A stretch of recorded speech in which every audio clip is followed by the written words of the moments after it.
No último Tempo de Estudar, falávamos sobre o Segundo Reinado, o tempo do governo do imperador Dom Pedro II. Nessa época, na segunda metade do século XIX, o café se tornou o principal produto agrícola brasileiro. Isso gerou uma série de transformações muito importantes. A economia do Segundo Reinado é o tema do Tempo de Estudar de hoje.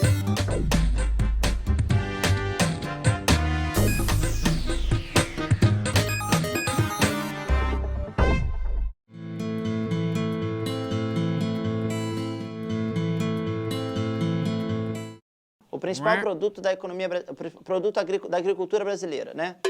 Tá bom. Na época do Segundo Reinado, o café se tornou o principal produto da agricultura brasileira. É isso aí. Mas esse café que era produzido aqui era, na verdade, para exportação, era vendido para outros países. Grande parte desse café era produzido no Vale do Rio Paraíba do Sul, onde hoje são as cidades de Vassouras, Valença, Piraí, no estado do Rio de Janeiro.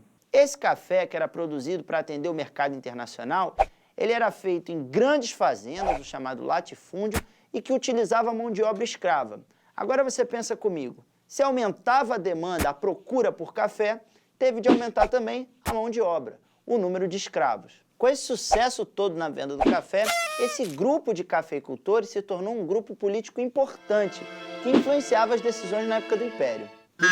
Desculpa, é que eu engasguei. Vamos entender isso melhor. Esses grupos de cafeicultores, eles foram enriquecendo, aumentando de importância política, ocupando cargos importantes. Inclusive, o imperador, que não queria perder o controle sobre essa situação, fazia o seguinte, dava a alguns deles títulos de nobreza. Ah, você agora é o barão de não sei o quê, você é o visconde de não sei o que lá. Dessa forma, eles se sentiam honrados pelo imperador e trabalhavam junto com ele na política. Gênio! Só para vocês terem uma ideia do poder econômico dessas elites, alguns desses plantadores de café chegaram a investir em ferrovias, que era um meio de transporte importante para retirar a produção lá do interior do país e levar para o litoral, onde era mandada para fora. Alguns deles chegaram a pegar empréstimos no exterior, com os ingleses, por exemplo, a Inglaterra era a grande potência daquele período, só para concluir essas obras. Um caso bastante conhecido é o do... Um caso bastante conhecido é o do Barão de Mauá. Vou deixar um desafio para você. Pesquisa na internet quem foi essa pessoa e qual foi a importância dele nesse contexto. Pô, legal! A partir de 1850, algumas mudanças nesse cenário aconteceram por conta da Lei Eusébio de Queiroz, que proibia o tráfico atlântico de escravos. Essa lei ela foi um avanço no processo de abolição da escravidão no Brasil. Mas para os fazendeiros ela foi uma má notícia. Caramba! Porque agora eles não podiam mais trazer o que para eles era mão de obra lá da África, e os escravos aqui no Brasil ficaram mais caros. Qual é o meu problema de concordância nominal? Com essas alterações, alguns fazendeiros enfrentaram dificuldades econômicas. Alguns deles, inclusive, se endividaram ou até faliram. Há pesquisadores que estimaram quanto custava um escravo. Em termos atuais, seria algo semelhante a um carro popular. Alguns proprietários de fazendas de café tinham centenas de escravos. Isso mostra o quanto eles eram poderosos.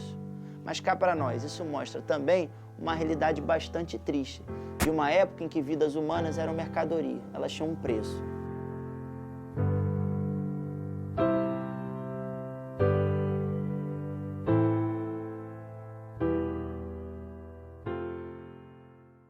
Por causa da crise econômica, a elite do Vale do Rio Paraíba do Sul acabou entrando em crise.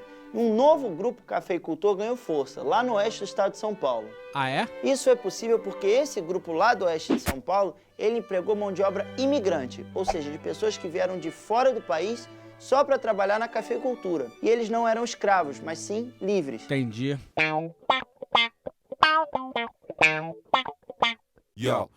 O que a economia brasileira do século XIX deixou para o século XX? Com todo esse destaque para o café, o Brasil, por exemplo, não investiu na industrialização e desenvolveu um modelo agrário que era exportador e que era dependente do mercado externo.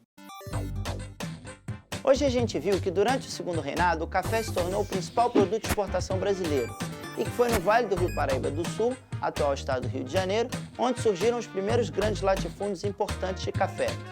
Estes fazendeiros se tornaram uma elite importante do Império e ganharam muito poder econômico, chegando a investir, por exemplo, na construção de ferrovias.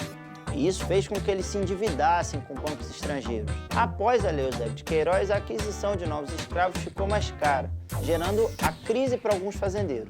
Na década de 1870, surge então um novo grupo cafeicultor, no oeste do estado de São Paulo, que não empregava mais escravos, mas imigrantes no plantio do café. Você sabia que nessa época o avanço do café foi tão grande que até na cidade do Rio de Janeiro havia plantações de café? Grande parte da Floresta da Tijuca, que é essa mata que fica em volta do Cristo Redentor, é na verdade floresta replantada, porque eram áreas que haviam sido destruídas por conta da plantação de café. Aliás, a Floresta da Tijuca é um ótimo lugar para dar um passeio, você não acha? E agora você já tem até uma história para contar. Até a próxima. Hoje eu tô bem da Dark, né? Foi mal. Eu tô gótico hoje. Entrou em declínio, porque eles se ferraram com essa mudança aí. É pra cá? Não, tá bom.